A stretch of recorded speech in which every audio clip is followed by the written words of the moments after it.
Alright, today we're going to be doing problem number 1 of homework number 10. Now, problem number 1 basically involves finding the definition and simple properties of 7 different processes, which include the Poisson process, see here, we'll get to them, but like the Poisson increments, then Poisson impulses, followed by sending random telegraph signals, followed by the random telegraph signal. Then we talk about random walk and the Wiener process. So we're going to go systematically through each definition. I wrote a little bit of detail on each of them. I'm just going to try to highlight the most pertinent points. Let's see. So for the Poisson process, basically we define it by the following properties: that if you have a number defined within a time interval if you have a number n of the point ti in the interval between these two time points, t1 and t2, and the length of the time intervals obviously between these, we can actually define this random variable with a parameter of lambda t, and we define the actual mass by the usual equation for Poisson. We all know this. Other properties that we are aware of is that if the two time intervals within a Poisson process are non-overlapping, then the random variables that are actually defined at those non-overlapping time points are independent. Finally, at moment t, there is no more than one Poisson point. Each point is defined at a given there's a given stochastic process for each point. Let's see. Now, some things of importance about Poisson processes. These are our first order probability masses. This is the typical equation that we are familiar with. I didn't derive it here, but just basically, if we actually want to find the mean of a Poisson process on the first order, we know it. We already know that it's lambda t from previous homework problems we've done. We also know that the autocorrelation is basically the lambda squared times the product of the two extreme time points, define the intervals of the time period, plus the lambda times whichever these two is the minimum, whether it be t1 or t2. Also, a way we can define the autocovariance right here, the C term, as follows. If we actually break it out, it basically ends up being lambda times the minimum, so it's this term. Let's see. Let's proceed on to talk about the Poisson increments. Alright, so Poisson increments are defined basically, if we define this value right here, it's basically the Poisson process at a time point plus an incremental increased time point, the difference between them. Alright, so it's basically a Poisson process defined by this incremental change. The title kind of gives it away, Poisson increment. Alright, so from there we can see how we can see that the actual probability masses is basically going to be the same as the one given right here. Alright. The only difference is that our t term right here, we're going to actually use the actual incremental time increase of epsilon. Alright. So we use epsilon here, we use epsilon here. Otherwise, the other terms are very similar. The other thing is we actually use, here we use k instead of n, but it doesn't matter. Anyway, the mean within the Poisson increments is going to be equal to lambda. The weird thing is that if we actually work it out, the autocorrelation and autocovariance are very different within Poisson increments.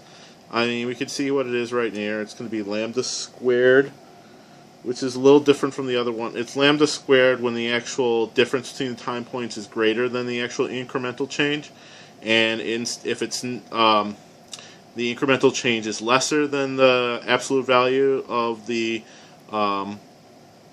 time range difference, then we're defined by this term right here. Similarly, we can actually break up the autocovariance in a similar way right here for basically the difference in time intervals, the epsilon being greater or less than.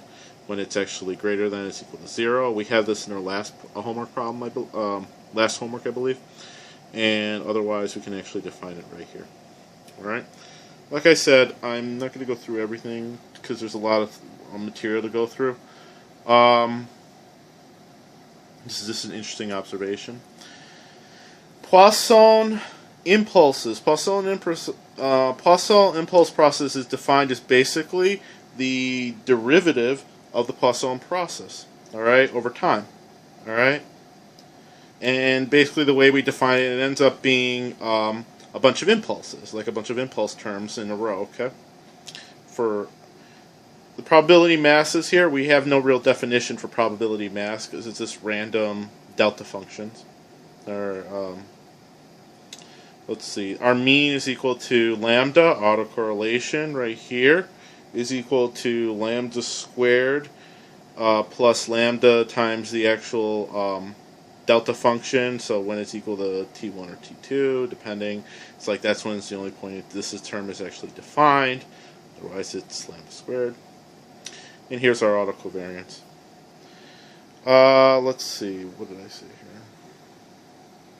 Process here, if we actually look basically at the defining this term minus its average, has a zero mean and autocorrelation that's defined like so. We can see how these two are correlated. It just lacks that term. This actually is the definition, one definition, at least in terms of Poisson process, of white noise. All right, which we'll get to later on in problem number 2 of this homework, which we'll talk about in another video. Let's see, what else? Let's proceed on and talk about semi-random telegraph signals. Well, semi-random telegraph signals, basically, if we define it as a process x in terms of t, it's defined in terms of Poisson points. So we're still working within Poisson. The difference is that the actual number of the points in the interval right here, it's defined such that if we have this given term, our Poisson time intervals, the actual semi-random telegraph signal is defined as 1 when our key term within the actual Poisson process is even, and -1 when the key term is odd within our time sequence. The time sequence here is written as 0 to t. I mean, 0 to t could also, it just could be time translated. This could be between t1 and t2.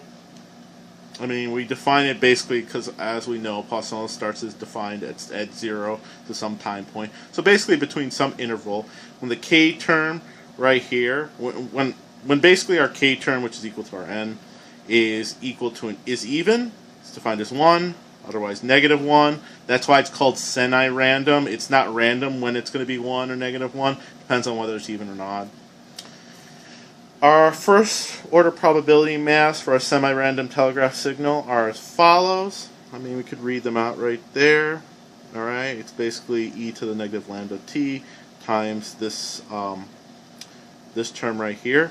All right, I believe that's going to be related to a trigonometric function sine, cosine. All right, we can see the term right here. So this is defined with, this is the probability when equal to 1. This is the probability when equal to -1. We did this in a previous homework problem. You can see it in a previous video written. The mean term right here is equal to e to the -2 lambda t. The autocorrelation term, similar, except instead of t, we use the absolute difference of the two time points. And the covariance is also similar. It's basically going to be this term minus, instead of the absolute difference, we do the summation. All right.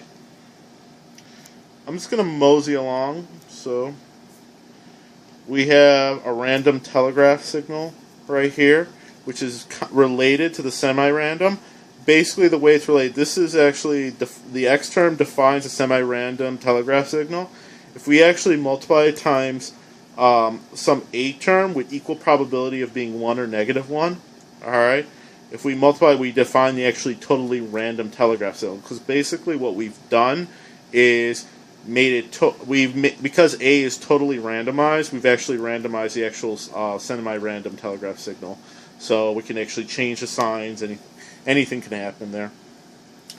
In this term, as you can see, I mean, obviously we can see why y of t is going to be, when it's equal to 1 or -1, it's going to be equal, the probability of each one is going to be equal to 1/2 because of this a term, the way we actually broke it down. Alright? The mean for this is going to be 0 here.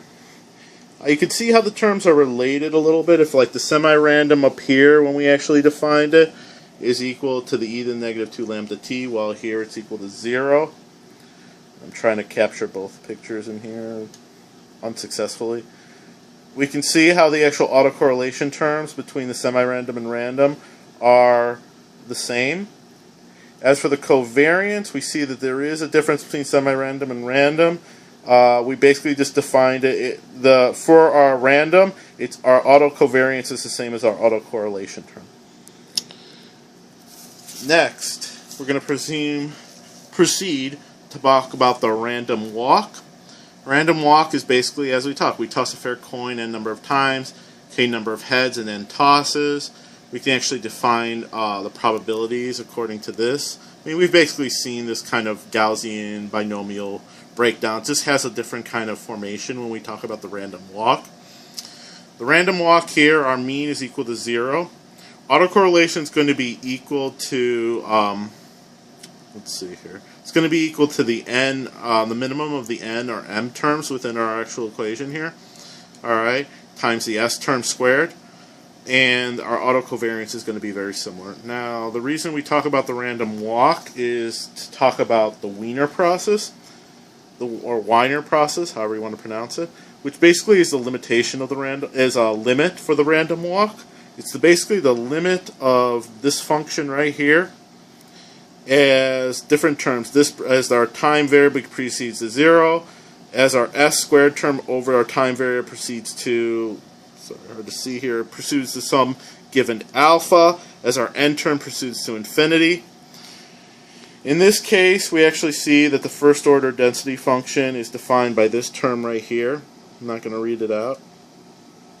Our mean is equal to 0. Again, we actually work on an autocorrelation and autocovariance, which are the same as our random walk. It's just the minimum. Oh, excuse me, not exactly the same. Instead of the one difference is that instead of an s squared for these two terms, we use the alpha, which we defined up here because of that limit. There's various characteristics, properties for a Wiener function, which we can actually break down. I mean, with probability 1, Wiener probability 1, we can actually read that out. And that's the last of the definitions. And so ends problem number 1.